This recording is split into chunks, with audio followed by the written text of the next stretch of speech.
这本什么书啊？动物园。动物园动物园。哦，亲爱的动物园哦，动物翻翻书，动物园寄来的哦。亲爱的动物园。好，文图是罗德·坎贝尔，翻译是郑荣珍。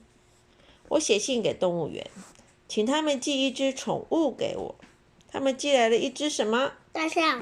真的吗？非常重，非常重，非常重。结果呢？它太大了，我只好把它怎么样？退回去。退回去哦，寄回去。所以他们就寄来了一只。哇，上面是写什么？非常脆弱。它太高了，我只好再把它寄回去。所以呢，他们又寄来了一只。上面写了危险！惊叹号！它太凶猛了，我把它寄回去。所以他们又寄来了一只，上面写着小心的动物。它的脾气太坏了，我把它寄回去。这是什么动物啊？骆驼。骆驼哟。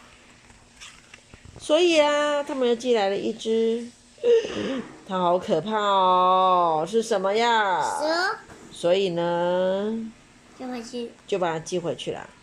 所以他们又寄来了一只，哇，什么动物啊？猴子。猴子哦。猴子吃香蕉。对呀，但是它太调皮了，我就把它寄回去了。所以呢，他们又寄来了一只青蛙。可是它太喜欢跳来跳去了，所以我就把它寄回去。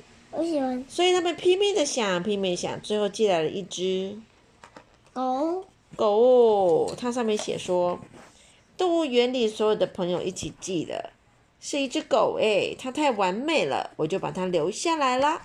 谢谢动物园，故事讲完啦。